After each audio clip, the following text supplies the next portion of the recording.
अस्सलाम वालेकुम and welcome to जोर का जोड़ समा टीवी की special transmission Pakistan super league season 8 के लिए। और इस स्पेशल ट्रांसमिशन में बहुत ही मजेदार और स्पेशल डिस्कशंस यहाँ पे होती हैं, जोरदार एनालिसिस आपको देखने को मिलता है। और कल जो मैच हुआ जहां जोरदार परफॉर्मेंस लाहौर कलंदर किया, इन्हें कोयटा ग्लैडिएटर क्या कर रहा है उसको हम जरूर डाइसेक्ट करने की कोशिश करेंगे। साथ ही साथ आज होगा मुकाबला मुल्तान सुल्तान्स का मुकाबला कराची किंग्स से। किस तरह कराची किंग्स रीगैदर करेगी दी स्ट्रॉन्ग मुल्तान सुल्तान के सामने, बिकॉज इस वक्त इस टूर्नामेंट की सबसे तगड़ी टीम जो है वो मुल्तान सुल्तान लग रही। सो बात होगी इन दोनों मैचेस के हवाले से। मैं हूं सवेरा पाशा और मेरे साथ मौजूद हैं अदील अजहर। अस्सलाम वालेकुम एंड गुड इवनिंग आप सबको। एंड यस, लाहौर कलंदर्स एक हिकअप के बाद बड़ा जोरदार उन्होंने कमबैक कर लिया है इस टूर्नामेंट में। और कल तो वो ऐसा लग रहा था जैसे जैसे मुकम्मल टीम है कोई, और हर लिहाज से एवरी, और कहते ना all guns blazing and stuff. लेकिन कोयटा के हवाले से मैं बहुत परेशान हूँ सवेरा, मैं बहुत परेशान हूँ Quetta. Something is wrong with this team, I am telling you seriously wrong. आज जरा जैसे बात हुई थी अच्छी तरह डाइसेक्ट करेंगे इस चीज को और हमारे तज्जियात भी होंगे। And of course as Savera said, आज याद रहे जी मुल्तान में होना है गेम, और मुल्तान में आज आखिरी गेम होना है। और आखिरी गेम होने का मतलब ये है कि वहाँ का जो यूजुअल टाइम है मैच स्टार्ट होने का, that is 6 PM, that means 5:30 पे टॉस, दैट मीन्स हम शुरू में ही अब थोड़ा वॉच अलॉन्ग कर रहे होंगे और जो सिलसिला होता है। और उसका ये भी मतलब है कि आज हम प्रेडिक्शंस भी प्रोग्राम में शुरू से ले लेंगे। तो चलें जी, हमारे लाहौर के पैनल को हम करते हैं इन। आज थोड़ा सा मुख्तसर पैनल है हमारे साथ लाहौर में। आज आपको इमाम उल हक यहाँ नज़र नहीं आएंगे, जो कि नासाजी तबा की बुनियाद पर आज यहाँ मौजूद नहीं है। उम्मीद करते हैं he will be back tomorrow. Misbah, अस्सलाम वालेकुम, welcome. Iram, how are you doing? वालेकुम अस्सलाम, thank you ji.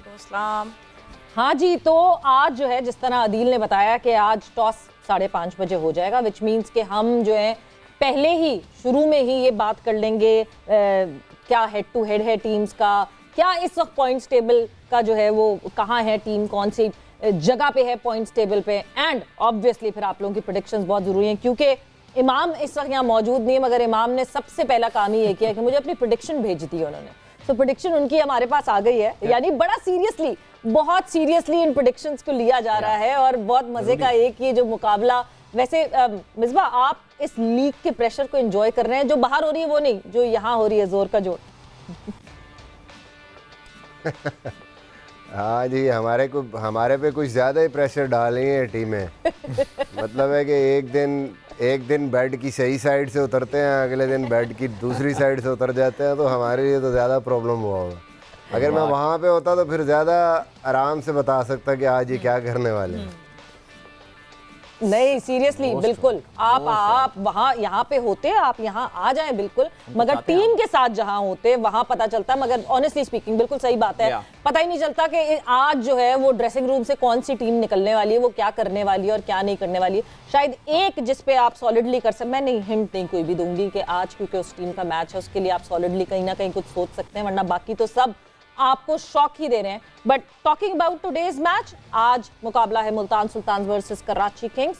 Head to head पे नजर डाल लेंगे, फिर हम पॉइंट्स टेबल, हम हेड टू हेड पे नजर डालते हैं और फिर पॉइंट्स टेबल पे नजर डालते हैं। तो जी Multan Sultan which is the host team, they are taking. अच्छा, अभी हम पहले पॉइंट्स टेबल पर नजर डाल रहे हैं। तो जी ये पॉइंट्स टेबल आपके सामने, और मुल्तान सुल्तान का हमने ऑफ कोर्स जिक्र किया। Multan Sultan right now is on top of the table, उनके ज़ाहिर 6 पॉइंट्स हैं। अच्छा, कराची और मुल्तान आज ये पहली टीम बन जाएंगी जो कि अपने फर्स्ट लेग ऑफ मैचेस, यानी अपने पहले 5 मैचेस जो हैं वो कंप्लीट कर लेंगी, और अब फिर बाकी मैचेस के लिए अब कंट्री जारी होंगी। सो Multan Sultan not just has 6 points, बल्कि उनका जो नेट रन रेट है वो भी बहुत ज़बरदस्त है। नंबर 2 पे कल छलांग मार के लाहौर कलंदर्स आ गया है, और उन्होंने पेशावर ज़ल्मी को जो है वो नंबर 3 पर डाल दिया है। नेट रन रेट में बेहतरी की बुनियाद पर वो नंबर 2 और 3 में ये डिफरेंशिएशन है। Karachi Kings today has the opportunity, आज का मैच वो जीत कर मुल्तान सुल्तान को हराकर नंबर 2 पर आ सकते हैं। इस्लामाबाद यूनाइटेड अभी इसलिए नीचे नजर आ रही है because simply they have played only 2 games. Islamabad United के जितने मैचेस हैं, और अब आप देख सकते हैं या नोट कर सकते हैं on the latter half of the tournament काफी कॉन्सेंट्रेटेड है, जब ये tournament of course Islamabad move हो रहा होगा। And Quetta Gladiators, as we said earlier, I think their performance needs serious dissection, serious मसला है कोई। चले जी, तो ये हो गई बात पॉइंट्स टेबल की। अब ऐसा करते हैं जी, हेड टू हेड कर लेते हैं मुल्तान सुल्तान वर्सेस कराची किंग्स। ये दोनों टीमें एक दूसरे के आमने सामने 9 दफा आई हैं and surprise surprise Karachi has one more games. 5 matches जो है वो जीतने में कामयाब हुआ है कराची अगेंस्ट मुल्तान सुल्तान। तो ये सिर्फ 2 टीमें हैं बाय द वे पीएसएल में जिसके खिलाफ कराची किंग्स, ये तो खैर मार्जिनली, लाहौर कलंदर्स के खिलाफ तो कराची का बहुत अच्छा रिकॉर्ड है, बट मुल्तान के खिलाफ भी मार्जिनली बेहतर रिकॉर्ड है, जस्ट 4-5 यानी 5 गेम्स टू 4। आज मुल्तान सुल्तान इसको बराबर कर सकता है। यानी अदील, इसे देख के आप कह सकते हैं वक्त बदलता है आसमां कैसे कैसे, और इस वक्त जो है जो रिलायबिलिटी फैक्टर है वो जाहिर सी बात है ज्यादा मुल्तान की तरफ है, मगर हमारे एक्सपर्ट्स क्या प्रेडिक्शन करेंगे वो सोलली उनके ऊपर डिपेंड करता है। मैं बिल्कुल उनके डिसीजन को इन्फ्लुएंस नहीं करना चाहती, इसलिए मैं कोई और किसी भी टीम की तारीफ नहीं करूंगी। We will directly go towards the prediction, so it's time for prediction.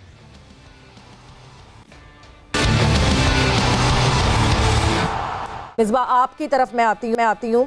Which is your team for today? Quetta Gladiators versus Lahore Qalandars. Hopefully कि लाहौर अब आज तगड़ा आएगी पिछले मैच के बाद, तो लाहौर को हम सपोर्ट करते हैं ऑब्वियसली आज के मैच के लिए। इरम, आप लाहौर से हैं तो आप लाहौर ही चुनेंगे? बिल्कुल जी। मैं भी लाहौर के साथ ही जाऊंगी।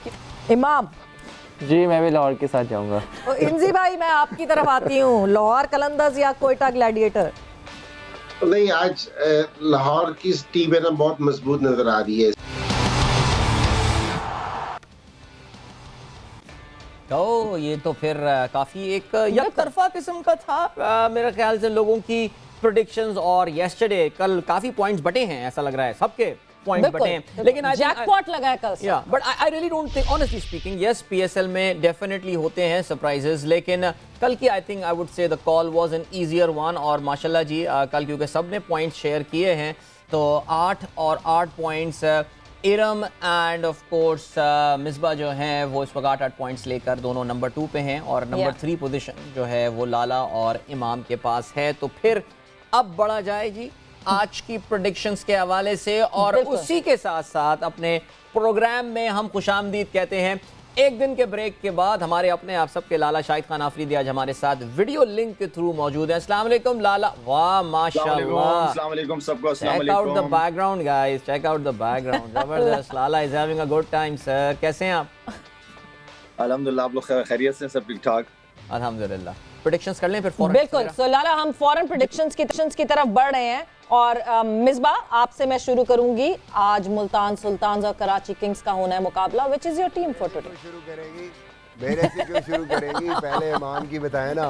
इमाम की बताएं पहले। ओह, वो तो बड़ी जरूरी है। इमाम is going with the definite choice, क्योंकि जो उनके अब्बू ने पहले कहा था वो इस दफा उन्होंने खुद ही चूज कर लिया। सो Multan Sultan is imams choice tonight. तो आज के मैच के लिए वो मुझे कहीं ऐसा लग रहा है मिसबा ने कहीं इमाम को प्रेडिक्शन में अपना इमाम तो नहीं मान लिया है।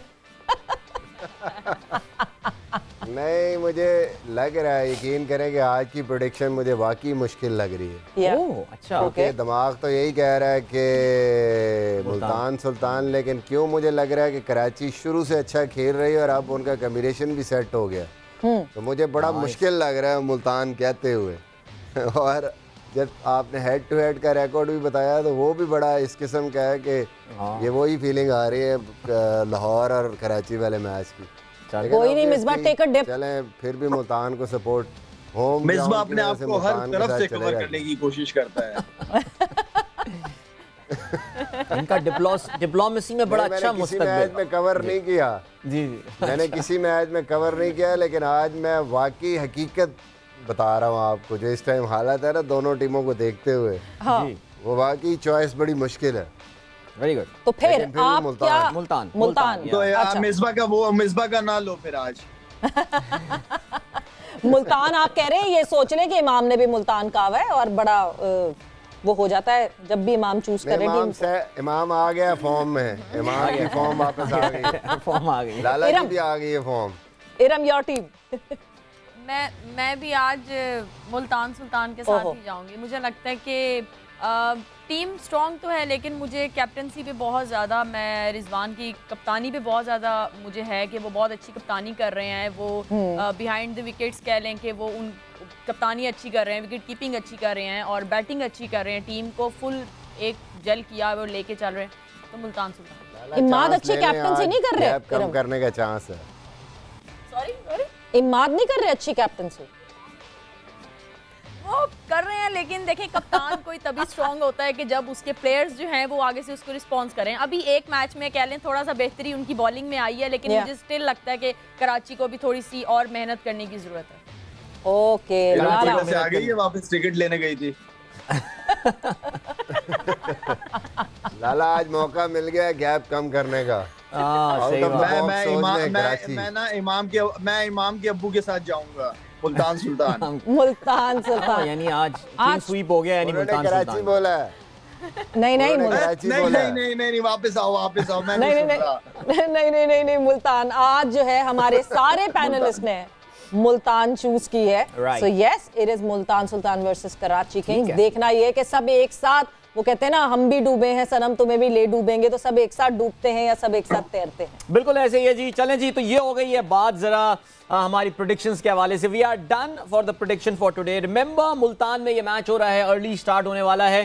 जरा अभी हमें एक प्लेयर भी ज्वाइन कर रहे होंगे, और आज मैं ये कहूंगा कि आउट ऑफ नोवेयर जिस खिलाड़ी ने पीएसएल में इस वक्त एक अपना इम्पैक्ट क्रिएट किया है, एक और प्रोडक्ट कलंदर्स की कहना चाहिए। Nobody knew about him before PSL and now he's among the top runs getters in this tournament. Tahir Baig हमें थोड़ी देर में ज्वाइन कर ले होंगे, and Savera I am very excited to उनकी स्टोरी सुनने के लिए कि वो क्या बताते हैं। तो जैसे ही वो ज्वाइन करेंगे हम ज़ाहिर है उनसे बात भी करेंगे, और हमारे जो लेजेंड्स बैठे हुए हैं उनसे भी उनकी बात करवाएंगे हम। लेकिन गुफ्तगू का आगाज़ करते हैं। लाला ज़रा कल के मैच के हवाले जल्दी से, मुझे नहीं पता मसरूफियात में कल मैच देखने में कामयाब हुए या नहीं, लेकिन लाला कोयटा ग्लैडिएटर्स, आई थिंक हम ऑलरेडी काफ़ी तफसील से उनके हवाले से बात करते हैं। एक और मैच जहां पे कोई स्ट्रैटेजी हमें समझ में नहीं आई, बैटिंग ऑर्डर तब्दील होता है, सरफराज का भी 1 डाउन आके खेलते हैं, तो कल नंबर 8 पे बैटिंग करने आ रहे हैं। आई थिंक ये जो टीम है कोयटा ग्लैडिएटर्स, सरफराज का तो कहना है कि जी हसारंगा के ना आने की वजह से हमारा जो पूरा का पूरा कॉम्बिनेशन था वो ख़राब हो गया, लेकिन लाला मसला कुछ और है। यानी ये तो रीसेट की ज़रूरत है इस टीम को, कोयटा ग्लैडिएटर्स को। कल की परफॉर्मेंस एक और मायूस कुन परफॉर्मेंस उनकी। कल क्योंकि ट्रैवल था मेरा, तो ऐसे मैच बहुत ज्यादा नहीं देख पाया, लेकिन ये था कि देखें आप जब होमवर्क करते हैं ना, होमवर्क करके फिर एंड देन आप चीजें जो है ना वो चेंज करने में ना आपका सारा कॉम्बिनेशन खराब हो जाता है। जिस तरह हम शुरू से कराची की बात कर रहे थे कि पहले मैच के बाद उसने 3-4 चेंजेस कर लिए हैं। आप एक 3 मैचों का एटलीस्ट 3 मैचों तक चीजों को चलने दें, 4 मैचों तक चीजों को चलने दें, अंदर फिर आप चेंजेस करो। इसका मतलब है कि आपने होमवर्क ही नहीं किया अपना, जो आप टूर्नामेंट के बीच में चीजों को इतना ज्यादा चेंज किए जा रहे हैं, तो चलने दो एक चीज को। तो मेरे ख्याल में आई थिंक जो एक मुल्तान उसकी बात थी, लाहौर की बात थी, जिस तरीके से वो खेले, जो स्पेल था, शाहीन का स्पेल था, जो उनकी बैटिंग थी मेरे ख्याल में बहुत, और राशिद खान के आने से उनकी जो बॉलिंग के अंदर एक हल्की सी एक चीज नजर आ रही थी कि शाहीन और रऊफ के बाद कौन है ऐसे। तो मेरे ख्याल में वो जो स्पिनिंग का जो डिपार्टमेंट था वो बड़े जबरदस्त तरीके से संभाला। अब मेरे ख्याल में जो बॉलिंग स्ट्रेंथ, इतनी अच्छी बॉलिंग किसी भी टीम की नहीं है जो इस वक्त लाहौर की है। बिल्कुल, लाहौर की बॉलिंग हम पहले ही बड़ा स्ट्रॉन्ग है, स्पेशली डेथ में जिस तरह हम लाहौर की बॉलिंग की बात कर रहे थे। कल 2 के हारिस रऊफ की हम बिल्कुल परफॉर्मेंस पे बात करेंगे, थोड़ा सा ऑफ कलर दिखना शुरू हो गया Haris, but before that Misbah Quetta Gladiators, ऐसा लगता है कि एक वो मैच जो कि वो कराची के अगेंस्ट जीते थे वो भी मार्टिन गप्टिल की एक इंडिविजुअल ब्रिलियंस थी जिसकी वजह से जीते थे, वरना अदर देन दैट एक चीज़ जो कि कल बहुत ज़्यादा मिसिंग दिखी, मैं स्टेडियम में उस वक्त मौजूद थी, हंगर नहीं दिख रहा सरफराज में। जो हंगर था ना वो एकदम से सरफराज वही फिर से करने लगे हैं जो शायद वो टीम पाकिस्तान में करते, खुद को डिमोट पे डिमोट किए जा रहे हैं। उसके हवाले से क्या कह रहे हैं? देखिए ये तो खैर इतना बड़ा कोई इशू नहीं था कल के मैच में, क्योंकि ओवरऑल जिस तरह का टारगेट था उसकी वजह से batting order later on change करना पड़ा उनको। मसला वही है जो लाला ने पहले बात की है कि ये लैक ऑफ होमवर्क है। आपने जो रिसोर्सेज पिक किए वो आपने सोच के नहीं पिक किए।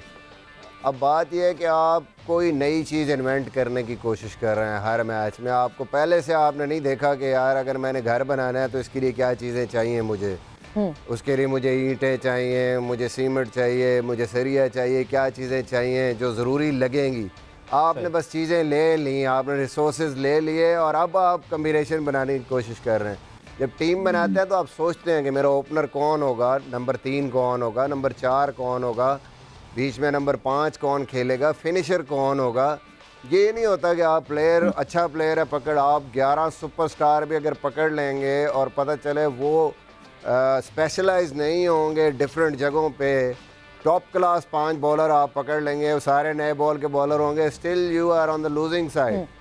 6 बैट्समैन आप वर्ल्ड क्लास पकड़ लेंगे, लेकिन अगर 6 के 6 ओपनर होंगे या 6 के 6 मिडिल ऑर्डर होंगे तो आप still you will not just be a good team, आप फिर भी लूजिंग साइड पे होंगे। तो ओवरऑल जब टीम बनती है तो आप जो डिफरेंट उसके रिसोर्सेज लेते हैं उसको बैलेंस करते हैं कि स्पेशलाइज्ड हों, वो अपनी अपनी जगह पे मैच विनर हों, वो रोल्स वो जाके प्ले कर सकें। यही मेरे ख्याल में इस टाइम क्वेटा को मसला आ रहा है।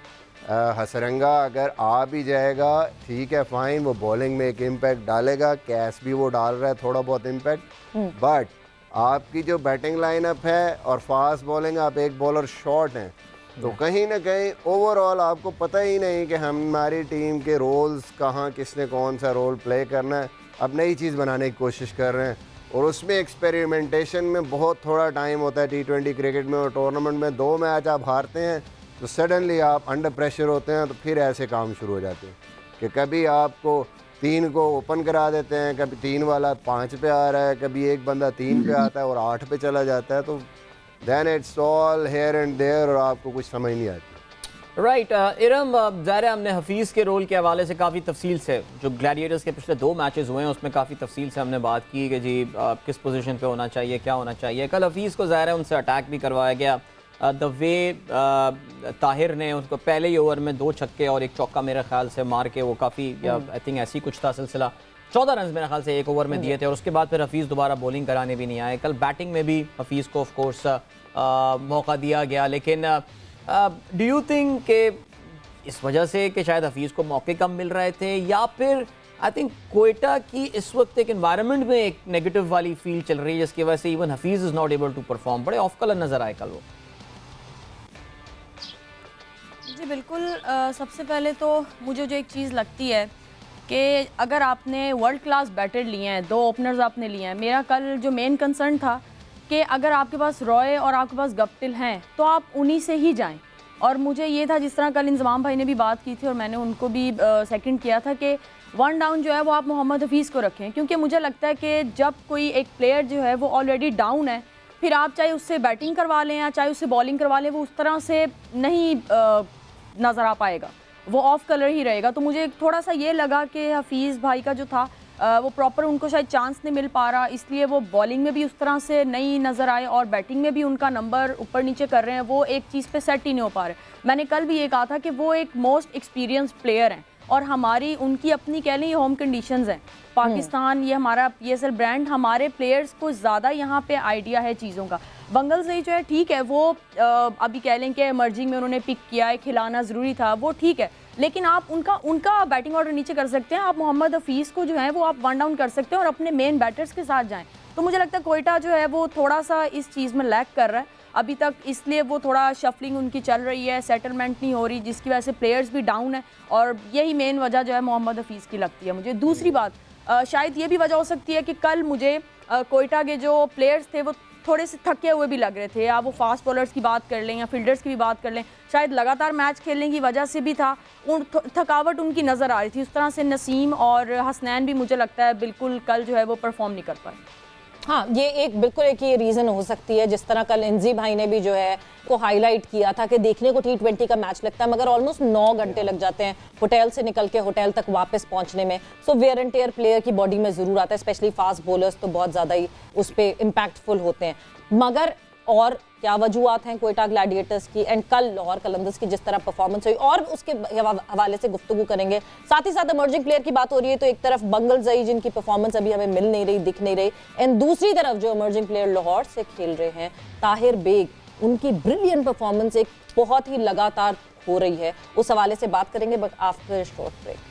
अस्सलाम वालेकुम एंड वेलकम टू जोर का जोड़। और ब्रेक पे जाने से पहले हम डिस्कस कर रहे थे लाहौर कलंदर्स वर्सेस कोयटा ग्लैडिएटर और क्या गलत हुआ कोयटा ग्लैडिएटर के साथ, उसके हवाले से बात हो रही थी। मगर इस वक्त मुल्तान में टॉस हो चुका है, दोनों कैप्टन टॉस पे मौजूद थे एंड टॉस के वक्त कराची किंग्स वर्सेस मुल्तान सुल्तान। जब टॉस हुआ तो कराची किंग्स ने टॉस जीता और पहले बॉलिंग का फैसला किया है, जो लगातार सारी टीम्स कर रही हैं। क्या आज कराची किंग्स मुल्तान सुल्तान को उनके होम ग्राउंड में हरा सकेगा, जो चीज़ लाहौर कलंदर्स कर चुका था? सो अब क्या कराची किंग्स कर सकेगा? ये सबसे बड़ा सवाल है, क्योंकि हमारे सारे पैनलिस्ट ने इस वक्त जो है वो मुल्तान सुल्तान को चुना हुआ है। सो यस अदील, देखते हैं कि किस तरह का मुकाबला होता है। बट कराची जीत रहा है, कराची जीत रहा है। हाँ, ओहो, अदील को लग रहा है कराची जीत रहा है। So yes, coming back to our experts और आगे हम अगर डिस्कस करें कल की मैच के हवाले से, लाला लाहौर कलंदर्स, हम टीम का सिर्फ बता दें एक बार, सिर्फ एक अपडेट, तब्दीली, टीम अपडेट आई थिंक बस ये बता देते हैं हम कि कराची किंग्स में एक फोर्स्ड तब्दीली है जो कि इमाद ने जिक्र किया। So Mohammad Aamir is not playing, वो इंजर्ड हैं और अगले शायद 2 या 3 मैचेस में भी अवेलेबल ना हो। उनकी जगह कराची से ताल्लुक रखने वाले ही fast medium bowler Mohammad Umar को जो है वो जगह दी गई है। और उमर 23 साल इनकी उम्र है। इससे पहले भी PSL का वो मुख्तसर तजुर्बा रखते हैं, 14 फर्स्ट क्लास गेम्स भी खेल सकते हैं। I won't really call it a like to like substitution, लेकिन बहरहाल मोहम्मद आमिर फिलहाल इस वक्त अवेलेबल नहीं है। मोहम्मद उमर उनकी जगह कराची किंग्स के लिए अपना डेब्यू कर रहे होंगे। सो आई जस्ट थॉट कि ये बिल्कुल ये अपडेट जरूरी थी। So yes, 1 force change in Karachi Kings. And moving further, coming back to the last match जो कि लाहौर कलंदर्स और कोयटा ग्लैडिएटर को हुआ, एक चीज जो बहुत इंप्रेसिव थी कल और जो एक्चुअली जिसे कहते हैं ना टो क्रशिंग बॉलिंग जिस तरह शाहीन शाह अफरीदी की, बड़ी खुशी हुई ये देखकर कि टीम पाकिस्तान के लिए बहुत अच्छा होता है जब शाहीन अपने उस रिदम पे वापस आ जाते हैं। लाला, कल शाहीन की बॉलिंग देखकर मजा आ गया। एक्चुअली जिस तरह जेसन रॉय के पाँव पे वो थोड़ी सी भी और आगे पड़ती वो बॉल, तो शायद जेसन रॉय अपना पाँव नहीं बचा पाता। सवेरा देखें, पहले भी मेरी आपसे बात हुई थी शाहीन के हवाले से। लास्ट उसका देखें तो बहुत ज्यादा क्रीज का इस्तेमाल कर रहा था। फिर मैंने भी 2 दफा उससे बात की है कि थोड़ा स्टंप्स के करीब से अगर बॉल करोगे तो बॉल अच्छा अंदर आएगा। जिस एंगल से वो कर रहा था वहां से अंदर लाना बहुत मुश्किल है। तो उसने आके नेट में किया, उसने फील किया है। और अगर आप देखें तो लास्ट मैच में काफी चेंज नजर आया, जो बहुत ज्यादा साइड से कर रहा था, बहुत ही ज्यादा स्टंप्स के क्लोज से कर रहा था, जिसकी वजह से अच्छा स्विंग उसको मिल रहा था। तो ये छोटी छोटी चीजें होती देखी जाती हैं, इसको ठीक कराई जाती है, एक अवेयरनेस दी होती है। क्योंकि इस तरह के प्लेयर्स की तो कोचिंग नहीं, लेकिन थोड़ा सा उनका जो टेक्निकल चीजें होती हैं उनको बेहतर करनी होती है, दोबारा उनको रिमाइंडर देना होता है। तो मेरे ख्याल में उसने बहुत अच्छा किया और इस तरह की बॉलिंग की जरूरत है, लाहौर की भी जरूरत है, लेकिन पाकिस्तान की भी बहुत ज्यादा जरूरत है। लाला, अब क्योंकि शाहीन का जिक्र आ गया है तो एक सवाल मैं बहुत बेचैन परसों से पूछने से आपके कल आप थे नहीं इसलिए मैं आपसे पूछ नहीं पाया। अभी हाल ही में एक और चैनल पे बात करते हुए आपके एक बड़े अच्छे दोस्त और हमअसर खिलाड़ी शोएब अख्तर ने शाहीन के बारे में एक बड़ी दिलचस्प स्टेटमेंट दी है और वो ये कहते हैं कि T20 वर्ल्ड कप के फाइनल में शाहीन को अगर इंजरी थी, तकलीफ थी, घुटने में प्रॉब्लम थी, उसको पता नहीं कितने 100 इंजेक्शन लगा के खेलना चाहिए था ये वाला मैच। बिकॉज 2003 में इंडिया के खिलाफ मैच में भी मेरे बहुत घुटने में तकलीफ थी और मैंने बहुत सारे इंजेक्शन लगा के ये मैच खेला था। लाला, शोएब अख्तर के इस बयान के हवाले से आपका क्या कहना है? शोएब अख्तर ने उस वक्त इतने इंजेक्शन लगा दिए थे कि आज चला नहीं जा रहा उससे। ये शोएब अख्तर की क्लास है जी। शोएब अख्तर जो है वो फिर शोएब अख्तर है ना, वो कर सकते हैं वो, लेकिन ये है कि देखिए मुश्किल होता है, बड़ा मुश्किल होता है। हर कोई शोएब अख्तर भी नहीं होता।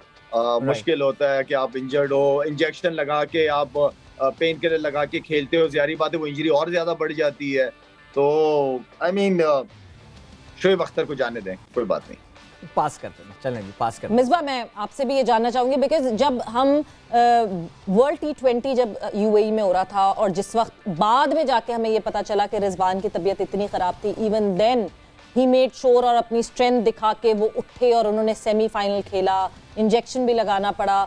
उस वक्त जो है 2 स्कूल ऑफ थॉट्स थे कि क्या एक प्लेयर को अपने एक game, at the end of the day this is a game, और दूसरी तरफ एक इंसानी जान। तो क्या एक प्लेयर को अपने करियर को दांव पे लगाना और अपनी जान को दांव पे लगाना क्या इतना ज़रूरी बन जाता है कि आप वो गेम खेलें? तो अब जब शाहीन की बात सामने आई तो क्या आपको ये लगता है कि एक प्लेयर को इसी मैच में रह जाना चाहिए और नहीं जी यही मैच है, यही करना है, चाहे उसके बाद आपका करियर जेपरडाइज हो जाए? आप किस साइड, कौन सी स्कूल ऑफ थॉट पे? देखिए, सबसे पहले तो ये डिटरमिन करना कि क्या वाकई ये सिचुएशन थी, क्योंकि जहाँ तक मैं शाहीन को जानता हूँ, शाहीन ऐसा प्लेयर है कि वो कभी भी पीछे नहीं हटेगा। अगर उसको थोड़ा सा भी नज़र आ रहा है ना तो वो अपना कैरियर क्या हर चीज़ उस पे रिस्क पे लगा के वो दौर लगा देगा। वो पहले तो मैं ये समझता हूँ कि शायद उसकी ऐसी सिचुएशन होगी कि उससे वाकई पेन किलर क्या किसी सूरत में वो बॉल नहीं कर सकता होगा। अगर उसको 10% भी होता ना पॉसिबल तो वो कर जाता, क्योंकि मैंने जितना टाइम उसके साथ गुजारा है वो ऐसा बंदा नहीं है कि जो सिचुएशन से इधर उधर हो जाए। वो फेस करता, और पाकिस्तान के लिए क्या वो कोई भी टीम होती वो एज ए प्रोफेशनल खेल रहा होता ना तो वो करता वहाँ पे बॉलिंग। सबसे पहले तो ये बात है। दूसरी चीज़ ये है कि जाहिर है आप उस टाइम पे सारी सिचुएशन असेस करते हैं, आपका फिजियो भी होता है और सारी सिचुएशन को आप देखते हैं और उसको देख के डिसाइड करते हैं। फिर वही पहले वाली बात आ गई कि पॉसिबिलिटी है कि आप कर रहे हैं, क्योंकि कुछ इंजरीज ऐसी होती हैं, कुछ ऐसी पेन होती हैं कि जिसको आप मैनेज कर सकते हैं। वो हर उसमें नहीं हो सकती। जब एक बंदा किसी सूरत उसका वेट ही नहीं पड़ रहा अगर अपनी टांग पे, तो वो कैसे फिर बॉलिंग करेगा? वो पॉसिबल ही नहीं है चीज़, जो मुझे लगता है। बहरहाल हर बंदे की अपनी एक इस पे राय है, और मेरा नहीं ख्याल कि दूर से बैठ के आप किसी की इंजरी के बारे में या किसी की उस टाइम सिचुएशन के बारे में कुछ भी फाइनल बता सकते हैं। और ये किसी के बारे में कह देना कि जी शायद उसने नहीं किया, मैं नहीं समझता कि ये सही चीज़ है। वैसे शोएब अख्तर की ख़ास बात है ये, अक्सर कुछ थोड़े दिनों में वो कोई ना कोई स्टेटमेंट इस तरह आती रहती है। I mean he knows how to stay in the media और न्यूज़ में। बाबर आजम के हवाले से भी गालिबन उसी इंटरव्यू में उन्होंने फ्लो में एक बात कर दी थी। रम पता नहीं आपने सुना या नहीं, उनका कहना ये है कि बाबर जो है वो कोई ब्रांड नहीं है, he is not an international brand yet, because उसकी कम्युनिकेशन स्किल्स जो हैं, उसको इंग्लिश बोलनी नहीं आती और ये सारी बातें। How to take these things, help me understand, help me decipher Iram, कि क्या किसका ब्रांड बनने के लिए आपके पर्सपेक्टिव से इंग्लिश बोलना ज़रूरी होता है क्या? देखें जी, अब ये जिस तरह शोएब अख्तर की बात हो रही है, वो भी एक कह लें कि मेरी नज़र में बहुत एक लेजेंड कह लें वो भी हैं क्रिकेट की। पाकिस्तान की तरफ से उन्होंने पाकिस्तान को बहुत सर्व किया है। तो दूसरी बात, जहाँ तक बाबर आजम की बात है, मेरे ख्याल में बाबर आजम जो हैं वो सबके सामने हैं, वो वर्ल्ड क्लास बैटर हैं, वो आईसीसी रैंकिंग में नंबर 1 पे हैं। और मुझे लगता है कि जो मेन चीज़ है ना वो उनकी क्रिकेट है। ये इंग्लिश और ये चीज़ें ये आपकी पर्सनालिटी को, आपकी क्रिकेट को जो है ये डिफ़ाइन नहीं करती। तो जो चीज़ आपकी पर्सनालिटी को और आपकी क्रिकेट को डिफ़ाइन करती है वो उनके पास है।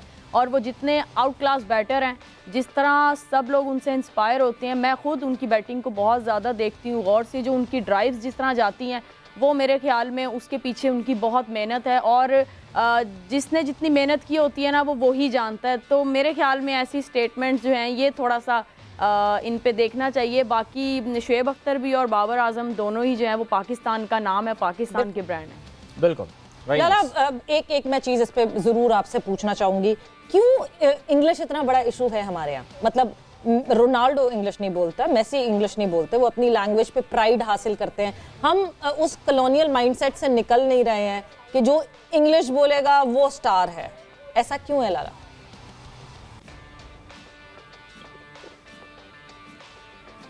लाला, आपको आवाज आ रही है मेरी? सॉरी, मुझसे कह रहे हैं। देखिए एक बात ये है ना कि जो क्रिकेट की जो इंग्लिश है ना वो कोई इतनी मुश्किल नहीं है, ठीक है ना। आनी चाहिए, अच्छी बात है, होने चाहिए। जब आप तीनों फॉर्मेट को लीड कर रहे हैं, एज एम्बेसडर आप पाकिस्तान को लीड कर रहे होते हैं, तो इतनी इंग्लिश कोई बहुत ज्यादा कोई ऑक्सफोर्ड नहीं जाना पड़ता उसके लिए। थोड़ी बहुत हमें भी क्रिकेट की इंग्लिश थोड़ी बहुत आती, कोई खास नहीं आती, लेकिन इसका ये मतलब नहीं अगर नहीं आती तो आप किसी भी खाते में नहीं है, ऐसा भी नहीं है। आपको कॉन्फिडेंट जो है वो बहुत इंपॉर्टेंट चीज है। और वो जिस तरह इरम ने बहुत अच्छी बात की है कि वो बैटिंग, उसकी जो बैटिंग है वो वर्ल्ड क्लास है। बाबर आजम जो है वो पाकिस्तान की इज्जत, कहूँगा पाकिस्तान की इज्जत है, और पाकिस्तान का बहुत बड़ा नाम है। और मेरे ख्याल में इन चीज़ों पे नहीं सोचना चाहिए, या अगर तबसरा भी होता है तो इस तरह का तबसरा नहीं करना चाहिए जो दुनिया में किसी के स्टेटमेंट की वजह से बात जाए। तो मेरे ख्याल में सपोर्ट करना चाहिए, इन चीज़ों को सामने नहीं लेके आना चाहिए। बिल्कुल, मेरे ख्याल से हमने काफी डिटेल पे शोएब अख्तर के स्टेटमेंट पे बात कर लिया था। बिल्कुल, अपने एक्सपर्ट पैनल से जरूर ये, क्योंकि हमें थोड़ी सी तिश्नगी सी हो रही थी, बेचैनी सी हो रही थी कि ये स्टेटमेंट्स जो ज़ाहिर आ रही हैं और ये ज़ाहिर आती रहेंगी और भी सिलसिला चलता रहेगा। 12 मिसबा, आपसे जब भी हमने कोयटा ग्लैडिएटर्स पे, मैं ज़रा कल के मैच में कुछ उसको बस रैप अप करते हैं डिस्कशन को। ज़ाहिर है हफीज़ का एक सर्टन रोल था और ओह आई एम सॉरी, अभी हम इस पे आके बात करेंगे बिकॉज मैं सवाल करने वाला था, मुझे बोला गया है कि हमें ब्रेक की जाने पड़ना है। We are moving towards a break right now और ब्रेक से वापस आके अपने इस डिस्कशन को कंटिन्यू करेंगे। Don't go anywhere and keep watching Zor ka जोड़। यस वेलकम बैक, एक बार फिर से आपको खुशामदीद कहते हैं। जोर का जोड़, अदील और सवेरा आपके साथ हैं और ब्रेक में जाने से पहले मैं मिसबा से एक सवाल पूछ रहा था और तो जल्दी से सवाल पूछ लेते हैं उनसे बिकॉज हमें फिर दोबारा एक ब्रेक में जाना है थोड़ी सी देर में हफीज़ के हवाले से। और हफीज़ को ज़ाहिर है मिसबा हम काफ़ी बात कर चुके हैं, लेट ड्राफ्ट किया, सब कुछ किया, कुछ कन्फ्यूजन नज़र आ रहा था, पहला ओवर फिकवाया, रन चले गए, बैटिंग में भी कोई खास कारकर्दगी नहीं। तो क्या आपका, इरम को तो हम सुन चुके हैं, आपका क्या असेसमेंट है हफीज़ के हवाले से? फोन पे बात हुई कोई? हाँ कोई बात हुई, हाँ कोई SMS व्हाट्सएप वगैरह एक्सचेंज हुआ? क्या कर रहे हो यार, परेशान हूँ? हफीज़ ने ये तो नहीं बोला परेशान हूँ? नहीं बात नहीं हुई, लेकिन ऑब्वियसली नहीं खेल रहा था, आप उसको लेके आए ना तो आप उसको कंसिस्टेंट ये एक रोल दे दें। कल भी मेरे ख्याल में वो ठीक खेला है, उसकी जो बैटिंग नंबर आया, अगर थोड़ा सा ऊपर आप कंसिस्टेंटली उसको खिलाएंगे उसका फिर भी चांस है परफॉर्म करने का। थोड़ा सा उसका रिदम वापस आया कल बैटिंग का। बॉलिंग की मैं बात करूंगा कि मेन ताहिर बेग जो है वो अटैक कर रहे हैं, तो उसके अगेंस्ट आपको हफीज़ को कराना ही नहीं चाहिए था। आपने प्लान किया फ़खर के लिए, फ़खर तो पहले ही 2-3 ओवर टाइम लेता है। आपको प्लान करना चाहिए था कि ताहिर बेग को किसने आउट करना है। आपने तो उसको खुला ग्राउंड दे दिया ना, आपने ऑफ स्पिनर लगाया, उसने पहले ओवर में अंडर प्रेशर कर दिया टीम को। तो मेरे ख्याल में वो फिर वही बात आती है, utilization of your own resources और उनकी पूरी आपको जो इन्फॉर्मेशन है उसको सही तरीके से जब भी आप यूज़ करेंगे तो आपको फ़ायदा देंगे। हफीज़ के केस में भी यही है कि थोड़ा सा उसको जहाँ यूटिलाइज करना चाहिए, जिमी निशम पे दूसरा ओवर कराना चाहिए था, वहाँ नहीं हुआ। बट आई थिंक एक क्लैरिटी होनी चाहिए कि हमने कहाँ इसको यूज़ करना। बिल्कुल क्लैरिटी ज़रूर होनी चाहिए और बस वक्त जो है फिर से ब्रेक का हो गया, ब्रेक पर जा और वापस आएंगे तो डिस्कशन कंटिन्यू। जोर का जोड़ में एक दफ़ा फिर से खुशामदीद और आपको हम पहले भी बता चुके हैं, फिर से एक दफ़ा इन्फॉर्म करते हैं कि जो मैच आज होना है मुल्तान सुल्तान वर्सेस कराची किंग्स, उसका टॉस हो चुका है। कराची किंग्स ने जो है वो टॉस जीत के पहले बॉलिंग का फैसला किया और अब वक्त आ गया कि हम इस मैच के ऊपर बात करें। बट जाते जाते एक चीज़ मिसबा मैं ज़रूर आपसे जानना चाहूँगी, पूछना चाहूँगी, एक जो मेजर डिफरेंस कल जो दिखा मैच में कोयटा ग्लैडिएटर्स और लाहौर कलंदर्स के डिफरेंस में, वो मेजर डिफरेंस था इमर्जिंग प्लेयर का, जो कि इरम ने भी जिसको पिन पॉइंट किया कि एक तरफ बंगलजई हैं जो कि नहीं कंट्रीब्यूट कर रहे, एक इमर्जिंग प्लेयर को खिलाना बहुत ज़रूरी है।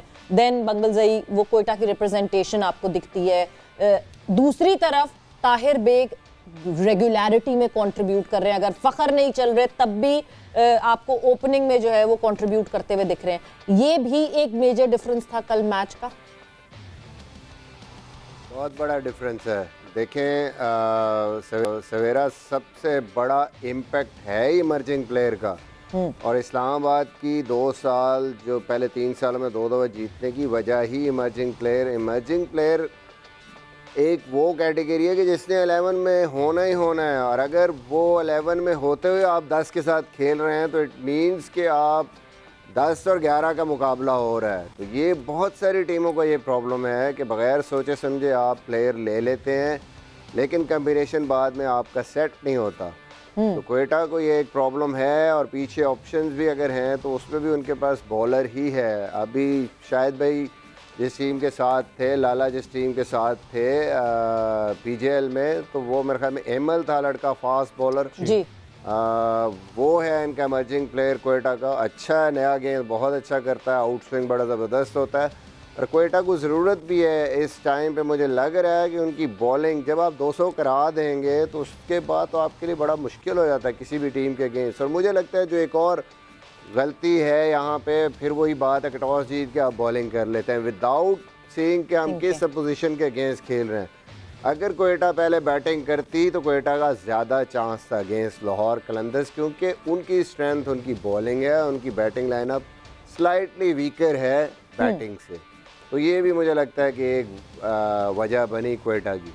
और कल टॉस पे कहा शाहीन वाज वेरी कॉन्फिडेंट कि हम तो पहले बैटिंग ही करना चाहते थे, और it was a good toss to lose for Lahore. बिल्कुल ऐसे। बट जहां हम बात कर रहे हैं प्लेयर्स की और इमर्जिंग प्लेयर्स की, सो लाहौर कलंदर्स के प्लेयर जो कि लगातार परफॉर्म करते हुए दिख रहे हैं, 31 कल बनाए, उससे पिछले 45, उससे पहले 32 लगातार। अगर फ़खर भी आपको ऑफ कलर दिख रहे हैं तो वो वोट वहाँ पे दे रहे हैं। मिर्ज़ा ताहिर बेग हमारे साथ इस वक्त मौजूद हैं। सबसे पहले तो अस्सलाम वालेकुम एंड वेलकम टू जोर का जोड़। And Tahir, congratulations for this brilliant और वो जो कंसिस्टेंट आप परफॉर्मेंस कर रहे हैं ना उसके लिए बहुत बहुत मुबारक हो आपको। अस्सलाम वालेकुम। वालेकुम सलाम। जी खैर मुबारक। अच्छा ताहिर, ज़ाहिर है आपका पहला तारुफ है, ये पहली बार आप PSL खेल रहे हैं और लोग भी आपके बारे में जानना चाहते हैं। कुछ ज़रा आपका जो सफ़र रहा ये क्रिकेट का, कलंदर्स के साथ आपकी अटैचमेंट, फिर नमीबिया आप गए, उसके बाद अब यहाँ पर खेल रहे हैं। कुछ अपना क्रिकेट कहाँ से शुरू की, किससे मुतासर है, कुछ अपनी ज़रा कहानी हमें सुनाएं ताहिर। जी, शुरू से क्रिकेट खेलते थे। जब स्कूल में जाते थे तो वहाँ पे क्रिकेट शुरू की थी। बड़ा भाई खेलता था तो उसके साथ जाया करता था ग्राउंड में। तो काफ़ी देर से चांस नहीं मिल रहा था, कोई PCB की इतनी क्रिकेट नहीं खेला हूँ मैं। तो प्लेयर डेवलपमेंट प्रोग्राम में जो ट्रायल हुए थे तो वहाँ पे मैं ट्रायलों पे आया था। तो वहाँ पे सफ़र शुरू हुआ था मेरा। तो वहाँ पे 6-7 महीने रहा उनके साथ। नमीबिया का टूर भी था तो काफ़ी चीज़ें सीखी हैं वहाँ पे। तो जो मेहनत वहाँ पे की थी उसका जो है वो अभी कोशिश कर रहे हैं जो चीज़ें सीखी थी उसको यहाँ पे डिलीवर करें। तो काफ़ी अच्छा लग रहा है यहाँ पे माशाल्लाह। सो ताहिर, हमारे साथ जो है इस वक्त शाहिद खान आफरीदी मौजूद है, मिसबाह उल हक मौजूद हैं, इरम जावेद मौजूद हैं। लाला, आप अगर ताहिर से कोई बात करना चाहें तो। जी ताहिर, अस्सलाम वालेकुम। उम्मीद है आप खैरियत से होंगे। शाहीन आपका जिक्र मुझसे 2-3 दफ़ा जिक्र किया है और कहा है कि बड़ा टैलेंटेड प्लेयर है, ये है वो है। तो बहुत बहुत मुबारक हो, बहुत अच्छे लग रहे हैं आप खेलते हुए, क्योंकि आप ओपन करते हैं और सिर्फ जेन्युइन बैट्समैन है। एज अ ओपनर आप खेल रहे हैं, टीम को लेके चल रहे हैं। आपके पास 20 ओवर भी है। कोशिश करें कि थोड़ी सी अपनी इनिंग को लंबा करें। आप बहुत अच्छा खेलते हैं, शॉट्स आपके पास बहुत अच्छे शॉट्स हैं। अपने इनिंग्स को लंबा करें, एक अच्छा मौका आपको मिला हुआ है और हम उम्मीद करते हैं इंशाल्लाह कि आने वाले मैचों में आप हमें अच्छी बड़ी इनिंगें भी दिखाएंगे साथ में। जी शायद भाई, इंशाल्लाह ज़रूर वही गलती से सीख रहा हूँ और इंशाल्लाह जो आगे मैचेस है इसको दोबारा ना दोहराऊंगा इंशाल्लाह। Very good. इंशाल्लाह। मिसबाह, आप कुछ कहना चाहें अगर ताहिर से? देखिए, वेरी वेल डन ताहिर। सबसे जो अच्छी चीज़ मुझे नज़र आ रही है वो ये आ रही है कि एक तो प्लानिंग लाहौर कलंदर्स की कि अब्दुल्ला शफीक जैसा बैट्समैन जैसे परफॉर्मेंस भी की थी उस पर प्रेफर किया उन्होंने ताहिर को। For I think for the sake of the team जो प्लानिंग है कम्बिनेशन कि फ़खर को ताकि थोड़ा सा टाइम मिले और ताहिर आके डोमिनेट करे पहले 2-3 ओवर्स के अंदर। And he is doing wonderfully well. और जैसे वो आउट भी अगर हो रहे हैं तो मेरे ख्याल में for the cause of the team out हो रहे हैं। सबसे अच्छी बात यह है किसी भी मर्जिंग प्लेयर के लिए कि वो जो प्लान है टीम का, उनको जो रोल दिया गया उस पे वो जा रहे हैं। वो बजाय उसके ये नहीं कि डिफरेंट तरीके से खेलना शुरू कर दें इतनी प्रेशर और बड़ी स्टेज पे आके। So that is something good about him. और नॉर्मली ये भी देखा है कि क्रिकेटिंग शॉट्स खेल रहे हैं, अपनी शॉट्स पे अपनी स्ट्रेंथ्स पे रह रहे हैं। कोई ऐसा नहीं कर रहा है कि भाई बीच में से क्रॉस मार दी इस किस्म की। That's very good. टेम्परामेंट ज़बरदस्त है। तो keep batting like that. And obviously जैसे लाला ने बात की कि और इसको थोड़ा सा कैसे आगे लेके जा सकते हैं, थोड़ी सी और अगर शॉट सिलेक्शन आपकी बेहतर हो जाएगी। ये नहीं कि आप आराम से खेलना शुरू हो जाओ, जैसे आप खेल रहे हो वैसे ही खेलो, बट शॉट सिलेक्शन अगर थोड़ी और बेहतर हो जाएगी तो मेरे ख्याल में ये जो 30-40 हैं ये 70-80 या हो सकता है 100 में भी तब्दील हो जाए। So very well done, keep playing like that. Tahir, एक और चीज़ मैं आपको बताना चाहूँगा, क्योंकि आप बैटिंग कर रहे हैं माशाल्लाह, एग्रेसिव खेलते हैं आप, साथ में आप ये भी देखा करें कि फ़खर जमान भी आपके साथ खेल रहा है। तो उससे ये होगा कि आपके ऊपर आप पूरा अपने ऊपर बोझ ना ले लिया करें कि मैं ही रन करूंगा। एक तरफ से दूसरा बैट्समैन है, उसको भी मौका दें, इंशाल्लाह वो भी आपके साथ टीम को लेके चलेगा एज ओपनर। जी शायद भाई, जरूर। जी thank you so much, like a good student. जी इरम, वेरी गुड। शुक्रिया शायद भाई। इससे पहले इंटरेक्शन हो चुका है एक जगह पे, तो तब इन्होंने मुझे बताया भी था कि मैं अब PSL में पिक हुआ हूँ। तो मैंने इनको यही कहा था कि चलें आपकी बैटिंग देखेंगे, और मुझे बहुत खुशी हुई है आपको इस तरह खेलता देख के। आप बहुत अच्छा खेल रहे हो। इसी तरह टीम को जो है वो अच्छा स्टार्ट दो, क्योंकि किसी भी टीम को जब अच्छा स्टार्ट मिलता है तो तो बाकी जितने बैटर्स हैं उनका जो है वो खेलने का स्टाइल ही बिल्कुल फेयरलेस हो जाता है। जैसे आप खेलते चले आ रहे हो, बिल्कुल शाहिद भाई और मिसबा भाई ने बहुत अच्छी बात की है कि इनिंग को लंबा लेके जाओ, जिस तरह टीम के लिए खेलते चले जा रहे हो, लेकिन इसको थोड़ा सा और लंबा ले जाओ और अपने सामने वाले पार्टनर को भी ज़रूर देखा करो।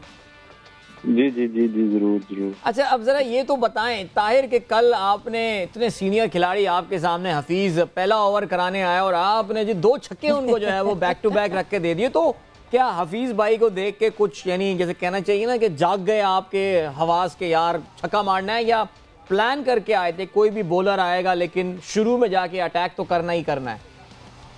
नहीं, बस ये था कि थोड़ी इन्होंने प्लानिंग की थी मेरे लिए, तो सामने फील्डर ऊपर थे तो वो मेरी स्ट्रेंथ है, मैं सामने मारता हूँ, तो जाहिर है फील्डर ऊपर थे तो मैंने सोचा अगर मुझे फर्स्ट बॉल ही मिलेगा तो मैं जाऊंगा उसके लिए, तो हाफ स्पिनर लगा था, तो बस यही था कि बॉल को देखूंगा और रिएक्ट करूंगा। सिंपल स्ट्रेंथ पे रह के खेला हूँ मैं बस। Very good. नहीं, और बिल्कुल आप बहुत ही जबरदस्त खेल रहे हैं और आगे आगे over the period of time experience के साथ जो है आप जो है और ज्यादा सीखेंगे। बट जाते जाते एक आखिरी सवाल, इंस्पिरेशन कौन है बैटिंग में आपकी ताहिर? जी बस बचपन में डिविलियर्स को देखा था, बस उन्हीं को ही देखा है और उसके बाद देखता हूँ उनकी वीडियोस कभी कभी। बिल्कुल, वेरी गुड। डिविलियर्स को तो देख के इम्प्रोवाइजेशन आपको बहुत अच्छी करने को मिलेगी, बिकॉज मेरा नहीं ख्याल कि अभी तक क्रिकेटिंग वर्ल्ड में उनकी तरह का कोई इम्प्रोवाइजर आया है। But thank you Tahir, thanks a lot, बहुत बहुत शुक्रिया and good luck. I hope आप और बहुत अच्छे से सपोर्ट करते रहें अपनी टीम को। ऑलराइट, सो इस वक्त बैटिंग जारी है मुल्तान सुल्तान की, और Multan Sultan are off to a very decent start by the way. 3.2 overs में 27 रन बना चुके हैं and Shan Masood is looking in very good touch right now. 12 गेंदों पे 19 रन बनाए हैं शान ने, 3 चौके वो लगा चुके हैं, बल्कि बैक टू बैक आमिर यामीन पे उन्होंने जो है वो 2 चौके लगाए। और शान मसूद सवेरा we know had a brilliant PSL पिछले साल और ज़ाहिर है पाकिस्तान टीम में अपनी जगह भी बनाने में कामयाब हुए, बल्कि in fact he has just hit them for 3rd consecutive boundary there। बिल्कुल जी, very good Shan Masood, good to see him। हम तो खास तौर पर खुश होंगे। इस वक्त जो है वो आमिर यामीन दिख रहे हैं कि आमिर यामीन को वो कहते हैं ना, क्रिकेटिंग लफ्ज में कहा जाता है लूटे जा रहे हैं रन आमिर यामीन की बॉलिंग पे। बट लाला शान मसूद, अब मेरा ख्याल से इट वाज हाई टाइम के शान ने परफॉर्म करना था, बिकॉज इतनी देर ये जो जितने मैचेस मुल्तान सुल्तान ने खेले, शान ऑफ कलर लग रहे थे। आज थोड़ा सा लग रहा है कि उस फ्लो में आए हैं। देखें, पीएसएल जो है ना का ये एक ऐसा प्लेटफॉर्म है जिसमें प्लेयर्स जो आते हैं वो वापस अपनी फॉर्म्स में आते हैं, या बहुत सारे प्लेयर पाकिस्तान में टीम में जगह बनाने के लिए उनको एक अच्छा मौका मिला हुआ होता है। तो इसी तरह शान के लिए भी है, अगर इमाद वसीम है, शान है या आमिर है या और 2-3 प्लेयर और हैं, तो उनको अपने आप को प्रूव तो करना पड़ेगा, दिखाना तो पड़ेगा। और शान ने काफी क्रिकेट खेल ली है मेरे ख्याल में, और ये एक मौका है, ये एक स्टेज है कि अपने आप को परफॉर्म करके दिखाए। जिस तरह लास्ट ईयर उसका अच्छा गया, अल्लाह करे ये वाला साल भी अच्छा गुजरे उसका। मिसबा, आपसे भी अगर मैं बात करूं, Shan Masood of course Pakistan team में उन्होंने कमबैक किया और ज़ाहिर है अपनी परफॉर्मेंसेस की बेस पे किया। काउंटी क्रिकेट में उन्होंने काफ़ी रन स्कोर किए, अब तो यॉर्कशायर की कप्तानी भी वो करने जा रहे हैं, लेकिन पाकिस्तान के लिए जब वो पाकिस्तान के कलर्स में थे तो वो परफॉर्मेंस उनकी नज़र नहीं आई। किस तरह आप इंटरप्रेट करेंगे शान मसूद का? बहुत प्रेशर में है क्या वो, अपने ऊपर बहुत ज़्यादा प्रेशर ले रहे हैं, या कोई टेक्निक का मसला है? How do you view his situation in Pakistan team?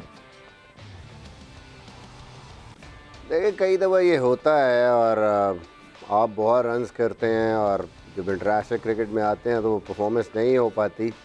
Cricket में एनीथिंग कैन हैपन। उसका ये मतलब नहीं है कि आप कोई उसके प्लेयर होने पे आपको कोई डाउट हो।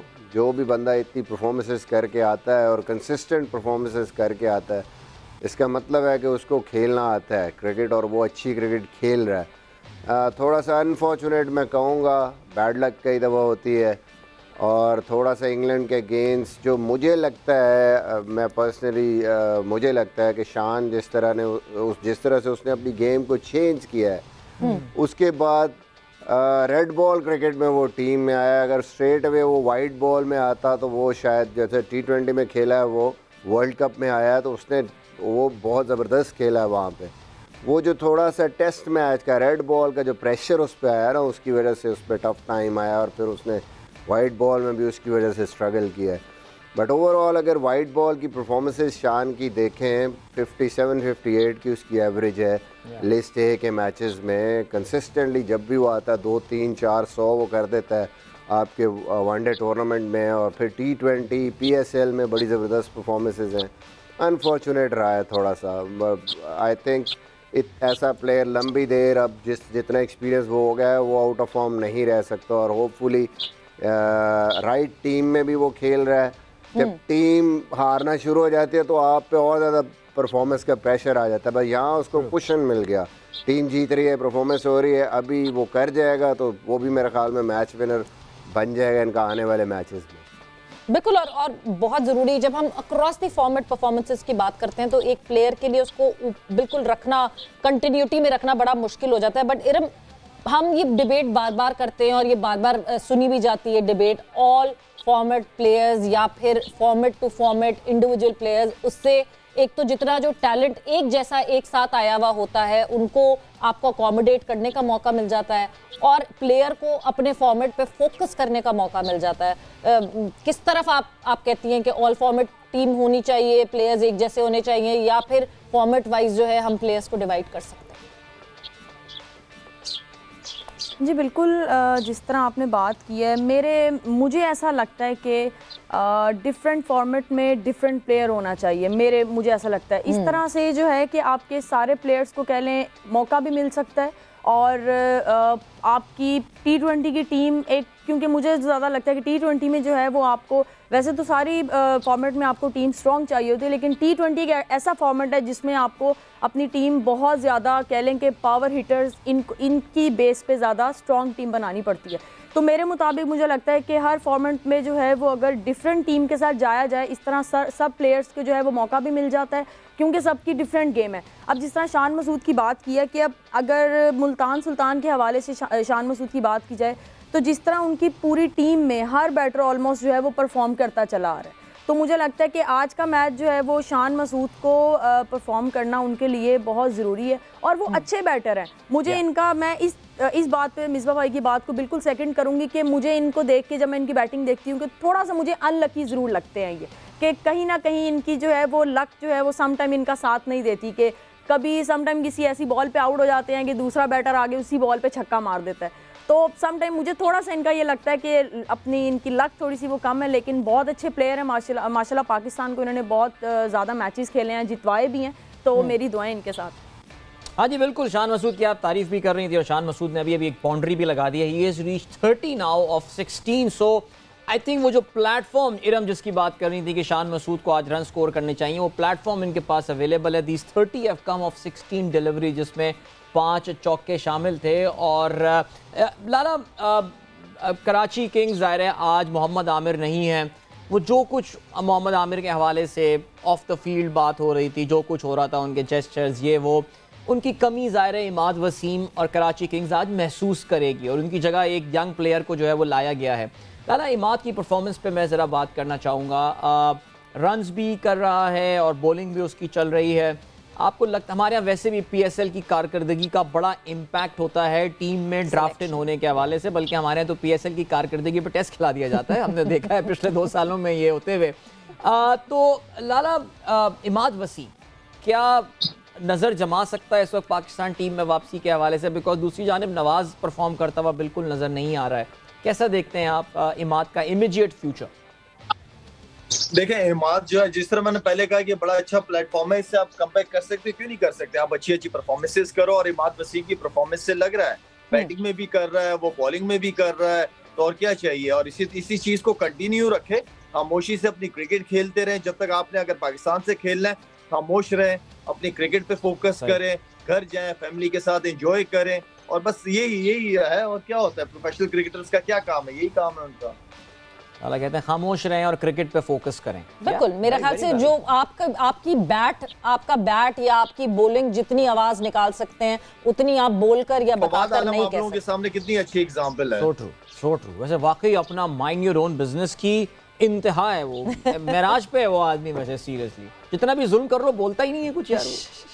बहरहाल जी तो स्कोर पे नजर डाल सकते हैं। इस वक्त हम मुल्तान सुल्तान है स्कोर्ड 43 रन्स, 5वां ओवर अपने अख्ताम को पहुंच रहा है। रिजवान इस वक्त बैटिंग कर रहे हैं 12 रन्स पे और Shan Masood is batting on 31। Aqib Javed and Aamer Yamin. बिल्कुल, और अब जो है मेरा ख्याल से कराची किंग्स से, क्योंकि मोहम्मद आमिर नहीं है इस वक्त, नहीं खेल रहे, आकिफ जावेद को जिम्मेदारी उठानी पड़ेगी। मिसबा, आपको लगता है कि he should be the strike bowler for Karachi Kings now?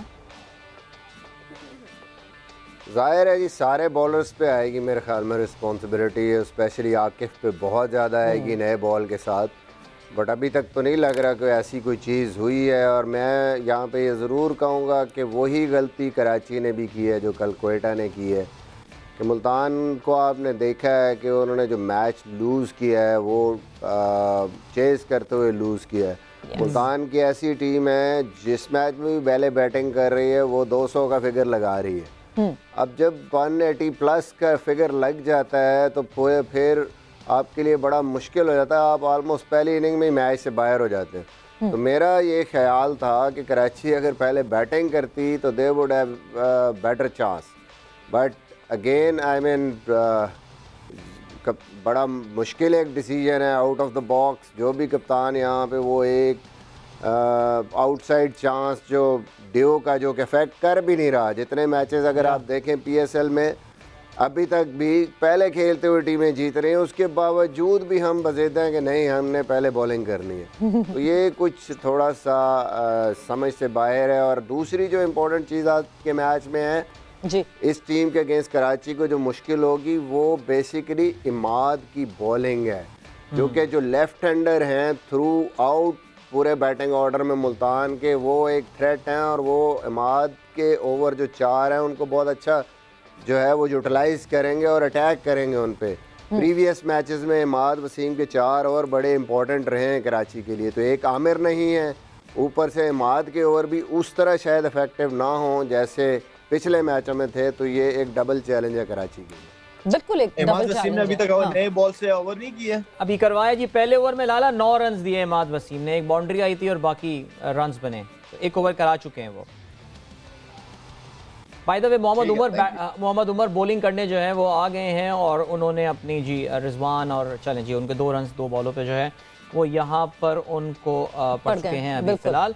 और जिस तरह वैसे ये जो मिसबा ने बात की लाला, जो टॉस की बात कर रहे हैं, मतलब गो विद द फ्लो वाली चीज हो रही है। अपनी स्ट्रेंथ को या दूसरी टीम जिसकी ऑपोजिशन में खेल रहे हैं उसकी वीकनेस को नहीं देखा जा रहा।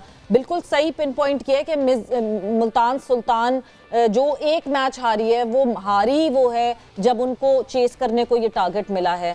सो क्या टीम्स जो आउट ऑफ फैक्टर हैं, जो आपके कंट्रोल में नहीं है फैक्टर्स, उन पे ज्यादा सोच रहे हैं इन कंपैरिजन टू जो आपके कंट्रोल में फैक्टर है उन पे?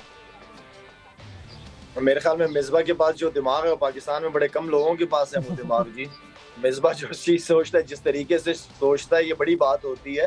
और बड़े कामयाब कप्तानों की मैं बात कहूंगा कि मिर्जा माशाल्लाह से पाकिस्तान टीम को जिस तरह टेस्ट क्रिकेट को लेके गया है, मेरे ख्याल में बहुत सारी चीज़ों को सोचना पड़ता है। सिर्फ एक आधा 2 चीज़ें नहीं देखनी होती। आपको अपनी स्ट्रेंथ और वीकनेसेस को सामने रख के, पास की परफॉर्मेंसेस को सामने रख के, और किस टीम के खिलाफ आप खेल रहे हो उनकी क्या स्ट्रेंथ है, ये सारा कुछ देखना पड़ता है जी। बिल्कुल, हाँ बिल्कुल जी। उमर बॉलिंग कर रहे हैं, मैं इनका तो देख रहा हूँ। He has got that high ponytail bye the way and got the swagger. अगर आप चेक करें कुछ इमाद वसीम वाला, ये तो खैर इमाद वसीम है, बट रियली होप के that reflects in his bowling as well, या परफॉर्मेंस। आज आखिरी match by the way Multan में हो रहा है इस पीएसएल का, and there is a decent crowd there as well. So Iram, now very soon PSL is moving to your city और लाहौर में आने वाला है। अभी इत्तेफाक से हमारे एक नुमाइंदे ने कुछ वीडियोस भी भेजी हैं और लिबर्टी चौक वगैरह बड़ा खूबसूरती से सजाया गया है। तो all set to welcome PSL in Lahore. Iram, जाने हैं मैचेस देखने फिर बहुत सारे? हाँ जी, इस चीज़ का इंतज़ार तो हमेशा रहता है। तो मैं आज सुबह ये सोच रही थी कि यार लाहौर में कब आएंगे, कब हम जाके मैचेस देखेंगे।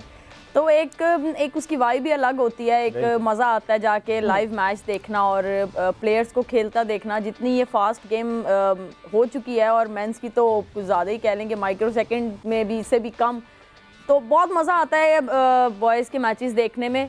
बाकी यही है कि हमारे मुल्क में भी आजकल थोड़े से आज भी हालात थोड़े से ठीक नहीं चल रहे। तो दुआ है कि अल्लाह ताला हमारे मुल्क को अपनी हिफाजत में रखे और हम सबको एक होके रखे।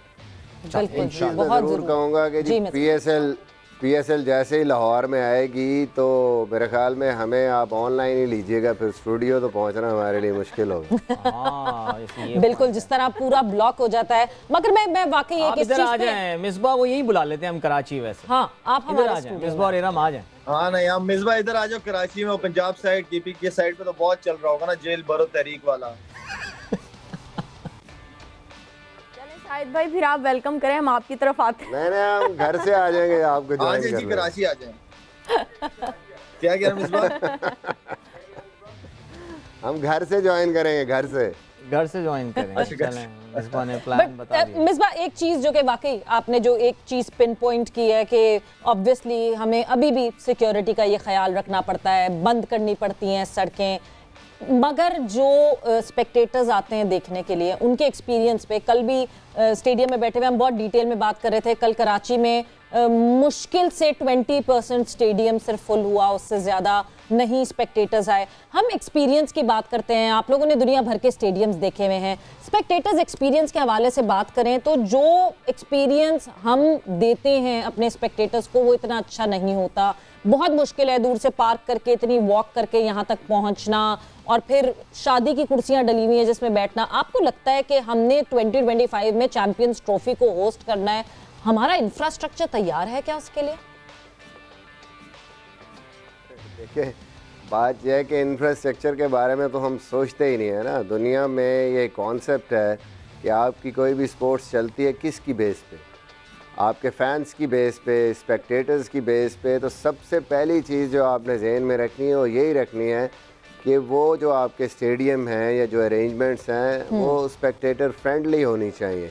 उनका आपको ख्याल रखना है, उनको पानी मिले उनके बैठने के लिए, उनके आने के लिए, तभी लोग आएंगे। आप देखें कि इन सारी मुश्किलों के बावजूद मैं कहता हूं कि hats off to all the fans कि स्टिल आपके स्टेडियम भरे होते हैं। पीएसएल में लोग फिर भी आते हैं 2-2 घंटे की लाइनों में लग के, फिर अंदर जिस किस्म की प्रॉब्लम्स होती हैं ग्राउंड के अंदर उनको, उसके बावजूद भी कितनी ये कौम जो है वो इस क्रिकेट को फॉलो करती है या इससे कितना प्यार है इनको कि वो फिर भी वो आते हैं और देखते हैं और एंजॉय करते हैं उसको। तो हमें कोशिश, हर मुमकिन कोशिश करनी चाहिए अट्रैक्ट करने के लिए, ज़्यादा से ज़्यादा लोगों के लिए, फैमिलीज़ के लिए फ्रेंडली होना चाहिए एटमॉस्फेयर। अगर हम करेंगे तो मेरे ख्याल में और ज़्यादा हम इसको बेहतर से बेहतर कर सकते हैं। बिल्कुल जी। इसमें कराची में तो जो एक और बहुत बड़ा चैलेंज है, ज़ाहिर है मुझे नहीं पता आप लोगों को मौका मिला हो स्टैंड में बैठ के हम जैसे आम लोगों की तरह मैचेस देखने का, तो वो तो बड़े बड़े जो वहाँ पे स्टील के पिलर्स लगे हुए हैं और the viewing angle is so bad, और फिर वो जो फेंसिंग लगी हुई है एंड ऑल। वाकई मिसबा ने सही कहा, आफरीन है उन लोगों पे जो हज़ारों रुपए खर्च करके जो है ये मैच देखने जो है वो आ रहे होते हैं। बट लाला, आपने वैसे स्टैंड्स में बैठ के मैच देखा है कभी यहाँ नेशनल स्टेडियम कराची में? मतलब पीसीबी गैलरी? मैं 95 में पाकिस्तान और ऑस्ट्रेलिया का मैच देखा था, मैंने ऊपर स्टैंड में बैठा हुआ था। दैट टेस्ट मैच, जबरदस्त मैच हुआ था और इंजी भाई बैटिंग कर रहे थे और अगेंस्ट ऑस्ट्रेलिया। जबरदस्त। और क्या एक्सपीरियंस था लाला वो आपका? आउटस्टैंडिंग। मुझे यकीन नहीं आ रहा था कि मैं स्टैंड में बैठ के अपने हीरोज को देख रहा हूँ सामने से। बहुत ही जबरदस्त एक्सपीरियंस। और टेस्ट मैच इतना जबरदस्त टेस्ट मैच था कि बता नहीं सका। एक ही आखिरी दिन मिला था, वो भी 3-4 घंटे के लिए मैं गया था, लेकिन वो एक्सपीरियंस बहुत जबरदस्त था। नहीं तो आप लाला स्टैंड में बैठे थे, लाइक वही जो सीमेंट वाली सीटों में, वहाँ पे बैठ के मैच देखा था? वो जो ऊपर था ड्रेसिंग रूम के ऊपर एक स्टैंड नहीं बना हुआ था जहाँ कैमरे वगैरह भी लगे हुए होते थे। वो तो वीआईपी हो गया ना लाला। मैं रेगुलर स्टैंड की बात कर रही हूँ जहाँ पे हमारी ज्यादा आवाम जाती है। इरम हसरी वहाँ बैठ के देखा, मुझे लग रहा है जनरल स्टैंड में मैच। नहीं, अरे अपना मजा आता है फिर भाई। उसका अपना मजा है। Iram, what is your first memory? वैसे कौन सा पहला मैच, कौन सा पहला मैच कदाफी स्टेडियम में देखा था? मैंने? हाँ जी आपकी।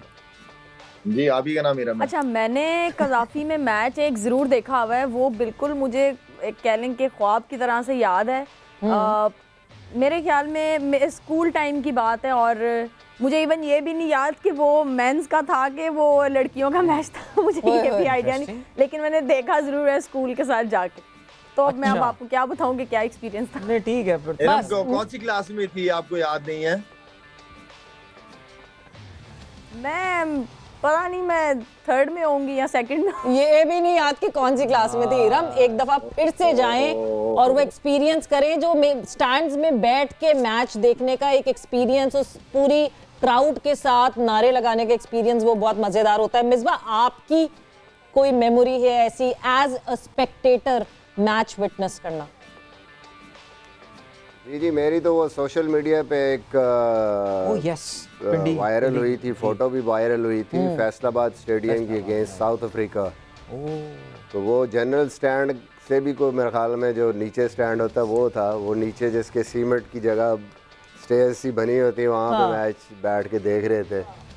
और वैसे मेरा एक्सपीरियंस मैचेस देखने का बहुत ज़्यादा है। मैंने 10 साल तकरीबन पाकिस्तान टीम के साथ 2001 से लेके 2008, 7, 8, 10 तक, बल्कि इवन 2007 वर्ल्ड कप तक मैंने पाकिस्तान टीम के साथ रहते हुए बहुत मैचेस देखे हैं। खेलने की बजाय देखे बहुत। आपने बेस्ट पोजीशन पे बैठ के ड्रीम पोजीशन पे मैच देखे आप। तो बहुत मैचेस देखे। बिल्कुल ऐसे मैचेस मैं साथ देखे ज़्यादा है मैच, बहुत ज़्यादा, उतने मैंने टोटल खेले भी नहीं है इंटरनेशनल क्रिकेट में। लाला ने तो जब से होश संभाला वो सुपरस्टार बन गए थे। हाँ, 16 साल की उम्र में। मिसबाह उन दिनों की बात कर रहा है जब ये दुम्बा खाया करता था अकेले। यकीन करें कि मुझे याद है शारजा में मैं 12th मैन होता था तो लाला भी खेलते थे, वसीम भाई, वकार भाई, बहुत बड़ी टीम होती थी। तो यकीन करें कि उस टाइम ये स्टैंड्स भी नहीं होते थे, ये जो कैरी करते हैं जिनमें बॉटल्स, तो ऐसे होता था जैसे चाय के खोखे में ना बंदा ऐसे पकड़े हुए हैं कप और बोतलें। तो किसी का नींबू पानी है, किसी का आइसो स्टार है, किसी का ग्लूकोज है, और सारी बोतलें लेके मैं पहुंचा तो लाला की आदत थी शरारत करने की। लाला ने ऐसे देखा क्या नहीं है, लाला ने देखा, लाला कहता यार लस्सी भी अगर ले आते बाहर पड़ी हुई थी। तो मैं यूं देख रहा हूँ लाला को, मैंने कहा लाला मैंने यहाँ खोखा तो नहीं खोला हुआ, मैं तो ड्रिंक्स में आया हूँ। बट ये जो बार बार ये जो दुम्बे वाला रेफरेंस आ रहा है ना, हम ये भी जानेंगे कि ये कौन सा पूरा दुम्बा था जो मिसबाह आपने पूरा दुम्बा अकेले खाया। मगर इस वक्त जो है हमने एक ब्रेक पर जाना है, ब्रेक पर जा रहे हैं और जब ब्रेक से वापस आएंगे वापस आएंगे तो डिस्कशन करेंगे कंटिन्यू। Yes, welcome back. एक बार फिर से आपको खुशामदीद कहते हैं। जोर का जोड़ में आदिल और सवेरा आपके साथ मौजूद है। बहुत मजेदार डिस्कशन चल रही थी हमारे पैनलिस्ट के। आज लाला मौजूद हैं हमारे साथ। लाला अभी थोड़ी देर में हमें ज्वाइन करते हैं। मिसबाह और इरम लाहौर में मौजूद हैं। उनकी क्रिकेटिंग मेमोरीज, ग्राउंड में बैठ के क्रिकेट देखना, ये सारी चीज़ें आई थिंक हमारे कौम के जो कलेक्टिव चाइल्डहुड है उसका ये बहुत बड़ा हिस्सा है। बड़ी बदकिस्मती रही कि इतना अरसा यहाँ पाकिस्तान में क्रिकेट नहीं हुई, बहुत सारे बच्चों ने जो है वो क्रिकेट नहीं देखी, लेकिन अब माशाल्लाह अल्लाह ताला इसको कायम दायम रखे, इस पूरे सिलसिले को। बहुत क्रिकेट हो रही है, बहुत देखने को, बल्कि कुछ तो लोग कह रहे हैं कि शायद क्रिकेटिंग फटीग हो गया है, इतने मैचेस खासतौर से कराची को जो है वो मिल रहे होते हैं। लेकिन बहरहाल now let's come back to HBL PSL। और इस वक्त match Multan Sultan versus Karachi Kings चल रहा है। You have got to say that Multan is off to a very good start. 8 overs का खेल हो चुका है। 70 रन मुल्तान की टीम जो है वो बना चुकी है। उनका कोई भी खिलाड़ी आउट नहीं हुआ। और शान मसूद जिनका हम जिक्र कर रहे थे एंड हम ये बात कर रहे थे कि जी आज उनको रन स्कोर करने चाहिए, he was short on some confidence and runs as well. Shan Masood is batting on 45 right now, 69, I am sorry it's not 70, 69 for the loss of no wicket. चलें जी, अब जरा कुछ इंडिविजुअल परफॉर्मेंसेस या टॉप हमारे performers जो अब तक HBL PSL में हैं उन पे जरा नजर डालते हैं। तो पहले देखते हैं who are the top 5 run getters in HBL PSL right now. मैं ये बताता चलूं कि ये जो हम आपके सामने नंबर्स शेयर कर रहे हैं ये इस मैच से पहले के हैं, बिकॉज इस वक्त रिजवान बैटिंग कर रहे हैं और अपने 219 जो आपकी स्क्रीन पे इस वक्त नजर आ रहा है उसमें ज़ाहिर है वो इजाफा कर चुके हैं, 23 रन मजीद जोड़ चुके हैं। तो फिर 243 रन नहीं 42 रन, बट अपडेटेड नहीं है ये, इस मैच के बाद अपडेट हो जाएगा बिकॉज़ ये अपडेट अभी चल रहा है, वो हर वक्त अपडेट होता रहेगा। तो 73 की एवरेज भी अपनी इंप्रूव कर चुके हैं at a decent strike rate of 133.5। दूसरे नंबर पर रायली रूसो हैं जिन्होंने 189 रन बनाए। रूसो भी ऑफ कोर्स उनकी आज बैटिंग आनी चाहिए, so he may add to that tally there. Martin Guptill के वैसे तो रन 151 है लेकिन it's skewed towards one particular inning जो कि उन्होंने 117 रन की जो है इनिंग्स कराची किंग्स के खिलाफ खेली थी। उसके बाद शोएब मलिक आते हैं वेल वो तारिक सईद ने क्या बात की थी, दर्जी जब तक चाहेगा वो सिएगा, कुछ इस तरह की बात दर्जी जब तक जिएगा वो सिएगा, कुछ यही सिलसिला है। 4 मैचेस में 151 रन बना चुके हैं जी। और इमाद वसीम ऑफ कोर्स, जो हम बात कर रहे थे कि इमाद वसीम बड़ी अच्छी ऑलराउंड कारकर्दगी दिखा रहे हैं। 4 मैचेस में इन्होंने 120 रन बनाए हैं। So these are our top 5 run getter. याद रहे रिजवान सवेरा पिछले साल भी हाईएस्ट रन गेटर थे और इस साल भी अभी तक he is heads and shoulders above the rest of the pack. So well done to him yet again. बिल्कुल। और मिसबा सबसे अच्छी बात यह है कि जब हम टॉप 5 रन गेटर्स देख रहे हैं तो उसमें 2 ही फॉरेन प्लेयर्स हैं और बाकी हमारे प्लेयर्स हैं। वरना रेगुलरिटी में पीएसएल में यही बात होती थी कि बॉलर्स तो हमारे दिखते थे, बैटर्स में यूजुअली जो है वो हमारे फॉरेन प्लेयर्स दिखते थे, जो कि उस दिन इंजी भाई ने जो है वो हाईलाइट भी की थी बात कि हमें स्लाइसर ऑफ द बॉल नहीं उस तरह दिखता, उस तरह पावर, उस तरह खेलता हुआ प्लेयर नहीं दिखता कोई। बट अभी ये 3 भी सीनियर प्लेयर्स ही हैं, यंग नाम नहीं है कोई सामने जो कि रन गेटर्स में सबसे ऊपर है। जी बिल्कुल ठीक बात की आपने। मुझे लगता है कि शायद अभी तक मैचेस भी कुछ टीमों के उस तरह नहीं हुए। इस्लामाबाद के मैचेस और कुछ प्लेयर मिसिंग भी हैं। एलेक्स हेल जैसे थे कि जो रन्स करते थे लंबे। मनरो अभी तक सिर्फ 2 मैच हुए हैं। बट इट्स गुड टू सी कि पाकिस्तानी बैट्समैन रन्स करें। लेकिन अभी भी अगर आप डिफरेंस देखें, रैली रूसो का स्ट्राइक रेट 171 का है और रिजवान का 133 के। और अभी मैच का जो सिनेरियो चल रहा है, मुझे लगता है कि यहाँ पे 6 ओवर्स के बाद थोड़ा सा कवर होना शुरू हो गया। रन रेट दोनों तरफ से, मुझे लगता है कि ये वो टाइम है जहाँ पे जैसे रैली खेलते हैं तो वो गेम को एक तरफ ले जाते हैं। वो ये नहीं फिर सोचते कि अब लंबा खेलना है, वो डोमिनेट करते हैं, जो मेरे ख्याल में दोनों में से किसी एक को करना पड़े। राइट, हमें भी ये देखना है, वरना ये आपकी जो पिछले बैटिंग लाइनअप है, रैली रोसो है या आपका मिलर है या पोलार्ड है, शायद वो उस तरीके से या अभी तक इनकी बैटिंग लाइनअप में खुशदिल उस तरीके से यूटिलाइज नहीं हो रहा। तो ये देखना पड़ेगा। और पाकिस्तानी बैट्स शोएब मलिक 151 के स्ट्राइक रेट से खेल रहे हैं, तो I think it's good. But बाकी प्लेयरों को भी ये ज़रूर देखना है कि रन्स करने हैं और हमने इफेक्टिव रन्स करने हैं। और स्ट्राइक रेट अगर आप टॉप 3 में हैं तो कहीं 150 प्लस का होना चाहिए। बिल्कुल। इरम, कोई ऐसा बैट्समैन जो आपको लगता है, बिकॉज देखें इस्लामाबाद यूनाइटेड तो वी नो कि अभी उनके सिर्फ 2 ही मैचेस हुए हैं और हम जो सुबह कह रहा हूँ, थोड़ी देर पहले भी बात कर रहे थे, उनके मैचेस काफ़ी स्क्यूड हैं towards the mid point in the latter half of the tournament. लेकिन कोई ऐसा प्लेयर जिसकी मौजूदगी आपको ज़रा हैरान कर रही है इस लिस्ट में, या फिर एक ऐसा प्लेयर जो आपको लगता है that he will be way up there, जो अभी शायद इस लिस्ट में नज़र नहीं आ रहा है? जी बिल्कुल। जैसे अभी मैं अगर बात करूं तो होप जो है वो मेरे ख्याल में लाहौर कलंदर की तरफ से भी हैं, लेकिन वो अब अवेलेबल नहीं होंगे कल के बाद। उनकी जगह जो है वो जॉर्डन और बिलिंग्स आ रहे हैं लाहौर के पास। तो मुझे लगता है कि जिस तरह अगर बैटर्स की बात की जाए तो इनमें मुझे लगता है कि बाबर आजम को मैं इस टॉप 5 लिस्ट में थोड़ा सा मिस कर रही हूँ कि अगर वो भी इस लिस्ट में होते तो वो जिस तरह वो हमारे कप्तान हैं और वो जिस तरह मैंने पहले भी कहा कि वर्ल्ड क्लास बैटर हैं, तो उनकी कमी मुझे इसमें काफ़ी महसूस हो रही है कि। लेकिन अभी कह लेंगे टूर्नामेंट का स्टार्ट है और उन्हें अभी चांसेस मिलेंगे, तो मैचेस भी हैं। बाकी और भी बैटर हैं, जिस तरह एलेक्स की बात की इन्होंने, हेल्स की, तो काफ़ी बैटर्स हैं जो स्कोर कर सकते हैं और अच्छा खेलते हैं, अच्छे स्ट्राइक रेट से खेलते हैं। स्ट्राइक रेट की बात जहाँ तक मिसबा भाई ने की, तो कल अगर आप देखें लाहौर कलंदर के किसी भी बैटर ने 50 नहीं किया, लेकिन अगर आप उनका स्ट्राइक रेट देखें तो वो 200, 160 इतने से गए हैं और उन्होंने 198 जो है वो सेट किया। तो मुझे लगता है कि T20 क्रिकेट में जो स्ट्राइक रेट जो है वो बहुत मैटर करता है। और बिट्स एंड पीसेस ने सबने कंट्रीब्यूट किया, सबके आगे कुछ ना कुछ नंबर्स थे कि सबने अपनी तरफ से चिप इन किया। और मेरे ख्याल से T20 में सबसे इंपॉर्टेंट चीज़ ये है कि इंडिविजुअल ब्रिलियंस से ज्यादा जब टीम वर्क दिखता है तो आपको इतना अच्छा टोटल भी सामने दिखा। Moving on further, top bowlers, अभी तक के टॉप बॉलर्स कौन हैं? ये जो आप सब रिकॉर्ड्स देख रहे हैं ये इस मैच से पहले के रिकॉर्ड्स हैं। So 5 bowlers of PSL 8। जी अदील। हाँ जी बिल्कुल। नंबर 1 पे of course the wonder boy of PSL 8 Ehsanullah is there with 12 wickets.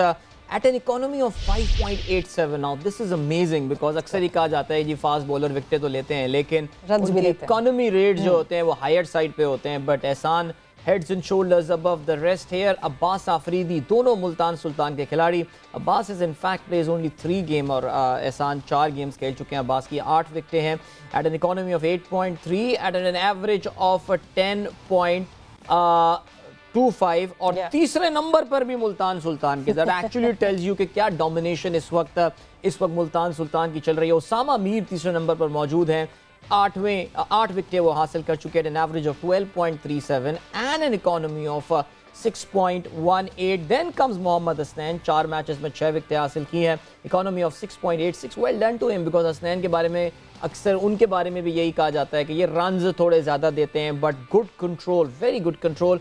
और 5वें नंबर पर मौजूद हैं आमिर यामीन कराची किंग्स के, जिन्होंने जो है वो 5 विकेटें हासिल की हैं. So early days of course we know in the tournament, लेकिन Ehsanullah what a dream start. हम आपकी इनसे बात भी करा चुके हैं, आपकी इनसे मुलाकात भी करा चुके हैं और आज फिर वो एक्शन में नजर आएंगे. So let's wish him for few more wickets. बिल्कुल.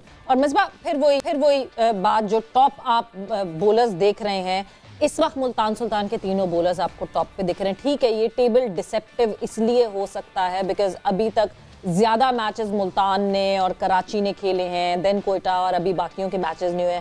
बट जो ये तीनों जिस तरह के परफॉर्मेंसेस दे रहे हैं वो हमें वैसे भी जनरली दिख रहा है कि शायद ये सारी टीम्स खेल लेंगी, फिर भी एटलीस्ट एहसानुल्लाह मुझे लगता है कि टॉप पे ही एंड अप करेंगे. देखिए बात वही है, एज अ होल अगर आप देखेंगे तो ये सिर्फ एहसानुल्लाह की डोमिनेशन नहीं है, ये बेसिकली मुल्तान सुल्तान की ओवरऑल डोमिनेशन है. क्योंकि वो जो विकेटें लेते हैं या उसामा जिस किस्म की, मुझे लगता है उससे भी ज़्यादा इम्पैक्ट उसामा का है कि वो हर मुश्किल टाइम पे आके जिस तरीके से प्रेशर डाल रहे हैं टीमों पे, और ऑलमोस्ट अगर गेम हाथ से निकल भी रही होती तो वो वापस लेके आते हैं, उस प्रेशर को वापस लेके आते हैं. लेकिन उसके साथ उनकी बैटिंग का जो इम्पैक्ट है उसको ना भूलें. बैटिंग स्कोर ही इतना कर देती है कि उसके बाद आके दूसरी टीम के पास कोई पिक एंड चूज़ का मौका ही नहीं होता बॉलर्स का. They have to go after the bowling और फिर उसमें विकेटें मिलती हैं आपके बॉलर्स को. जब आप 180 प्लस या 200 से ऊपर का एक फिगर लगा देते हैं तो फिर तो ऑब्वियसली हर बॉलर जो भी आता है बैट्समैन के पास कोई ऑप्शन ही नहीं है. तो ये भी एक रीज़न है. तो ओवरऑल अगर आप देखें टीम कम्बिनेशन, टीम परफॉर्मेंस ऐसे ही होती है कि आपकी एक जो चीज़ है वो दूसरी को बैक कर रही हो, सपोर्ट कर रही हो. आपकी बैटिंग आपकी बॉलिंग को सपोर्ट कर रही है और आपकी बॉलिंग आपकी बैटिंग को सपोर्ट कर रही है और फील्डिंग भी आपकी ज़बरदस्त हो रही है. तो आई थिंक इसीलिए आपको 3 टॉप के बॉलर जो है वो मुल्तान सुल्तान की टीम में मुल्तान सुल्तान की टीम से ही नज़र आ रहे हैं. और सबसे अच्छी चीज़ वो विकेटें ले रहे हैं, साथ ही उनकी टीम भी टॉप पे है. राइट. तो ये बहुत इंपॉर्टेंट चीज़ है कि आपकी टीम भी जीत रही है और परफॉर्मेंस भी कर रही है, इम्पैक्ट क्रिएट कर रहे हैं अपनी टीम के लिए. बहुत ज़बरदस्त इम्पैक्ट क्रिएट कर रहे हैं. और इस वक्त जो अभी ऐसे मिसबा बात कर रहे थे कि जी टीम इतना बड़ा टोटल जो है वो इम्पोज कर देती है कि फिर बाद में आसानी, अभी भी ऐसा ही लग रहा है. 10 ओवर्स हो चुके हैं, आधी इनिंग्स हो चुकी है, 84 रन हैं. परहैप्स फॉर आर्ग्यूमेंट से यू माइट से कि याद वो 10-15 रन वो पीछे होंगे, लेकिन इतनी डीप इनकी बैटिंग जाती है कि आई थिंक एक बार फिर से 200 रन ऑन लग रहे हैं. और शान मसूद बाय द वे अपनी 50 कंप्लीट करने में कामयाब हो गए हैं. इस PSL की पहली उनकी ये 50 है. So congratulations to him. And Mohammad Rizwan दूसरी जानिब टिपिकल रिजवान स्टाइल से खेल रहे हैं. 28 गेंदों पे 32 रन हैं और 3 चौके उन्होंने मारे. इरम मैं आपसे बात करना चाह रहा था रिजवान के हवाले से, लेकिन यहाँ पे मुझे बताया ये गया है we have to close the program right now. लेकिन ऑफ कोर्स कल जब हम इस मैच का रिव्यू करेंगे तो फिर ज़रूर हम रिजवान की इस परफॉर्मेंस के हवाले से ज़रूर बात करेंगे.